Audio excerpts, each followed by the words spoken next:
In Matthew chapter 5, beginning with verse number 10, Jesus says, "Blessed are those who have been persecuted for the sake of righteousness, for theirs is the kingdom of heaven.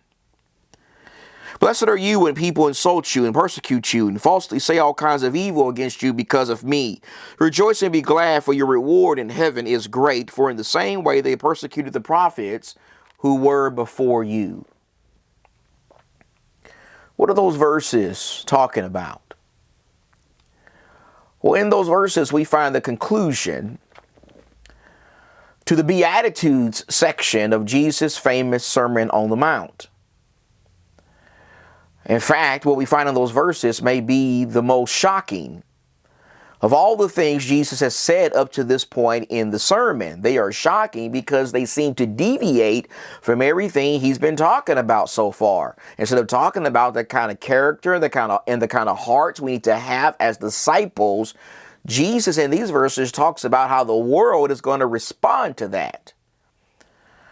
He gives us a reality check. He tells us that instead of the world patting us on the back and praising us and complimenting us because we have the character of Jesus and the heart of true disciples, what the world is going to do is the world is going to persecute us. The world is going to respond to that character in a very negative way. The world is going to mock us and ridicule us and call us all kinds of evil things. I want to suggest that there are two very important things that we need to appreciate from what the Lord is saying here. First, we need to appreciate the fact that as Christians, as disciples are going to be persecuted. We're going to be persecuted as disciples. And that is something that many Christians, and it seems many Christians, especially here in America, have a hard time accepting. Many Christians in this free country don't want to accept that. They don't want to accept the fact that part of being a Christian means that we are going to be persecuted. The world's not going to like us. But this is something promised by Jesus. And it's not just promised by Jesus here, but the Apostle Peter talks about it in 1 Peter chapter 4. In 1 Peter chapter 4 and verse number 12, in verse number 12, Peter says, "Beloved, do not be surprised at the fiery ordeal among you." He's writing to Christians who at this time were being persecuted. And he says, "Don't be surprised at the fiery ordeal among you, which comes upon you for your testing, as though some strange thing were happening to you. But to the degree that you share the sufferings of Christ, keep on rejoicing." Rejoice because you're able to share in the sufferings of Christ, so that also at the revelation of his glory, you may rejoice with exaltation.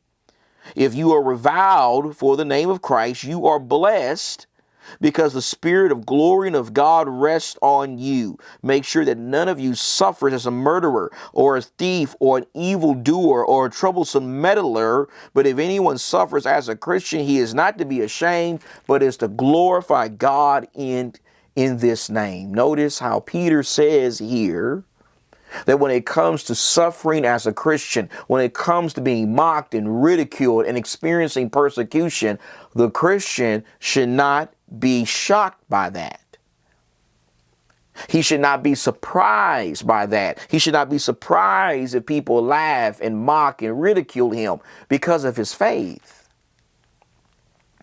He should not be surprised if he lives in a culture that drifts further and further away from God. He should not be surprised if he encounters a lot of people who do not want to have a Bible study with him and who flat out reject the gospel of Jesus Christ. Peter says that Christians should not be surprised if they have to suffer for Jesus. They should not be shocked if they have to experience persecution. The world has never embraced righteous living. The world has never embraced the character and the standard of Jesus. The world did not embrace Jesus. The world did not embrace the prophets. And the world is not going to embrace his people today, God's people today. The Bible is very clear. It's very clear about this. Christians are going to be persecuted. They're going to suffer in this life because the world is not going to want to accept the standard they live by. And so instead of crying about that and whining about that and complaining about that, what we need to do secondly is, according to Jesus, we need to rejoice. We need to be glad. What a shocking proclamation that is. What a shocking thing it is to hear Jesus say that while we experience suffering and persecution because of our faith, we should rejoice. We should be happy about that. How is that possible? How is it possible to rejoice and celebrate while experiencing persecution? Well, before I tell you how that is possible, let me first tell you how it's not possible. First, let me say that's not possible because experiencing persecution feels good. It doesn't feel good. It doesn't feel good to be persecuted because of your faith. We're not able to celebrate and rejoice because receiving persecution from the world feels good. No, we're able to celebrate and rejoice over that because of what experiencing that brings to us from God. Being persecuted for our faith brings something into our lives from God. It brings blessing. It brings favor. Jesus says it brings to us a reward from heaven. It brings so many good things to us because when we're willing to endure persecution, it demonstrates that we are really with God. We are really dedicated to God. We're really all in with the Lord. We are not just claiming to be followers of God.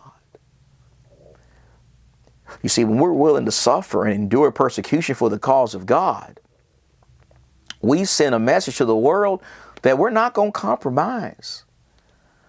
We're not going to give in. We're not going to just do whatever the culture says. No, we're going to follow the Lord. We're going to do what God says. We're going to do what Jesus says, even if that means we have to suffer. Through suffering, we demonstrate whether or not we're really committed to God. And that's one of the reasons why it brings blessing into our lives. And so while we are going to be persecuted, while we're going to suffer, while we're going to have to experience living in a culture that every day is drifting further from God and it's going to mock us and ridicule us because of our faith, Jesus says that if we hang in there, if we endure, if we're willing to suffer for his name and be truly committed, in the end, there is a reward. There is a reward for us now because we are truly God's people and we have a relationship with him. And there's a reward for us in the end when we're vindicated by God and brought into his eternal presence in heaven.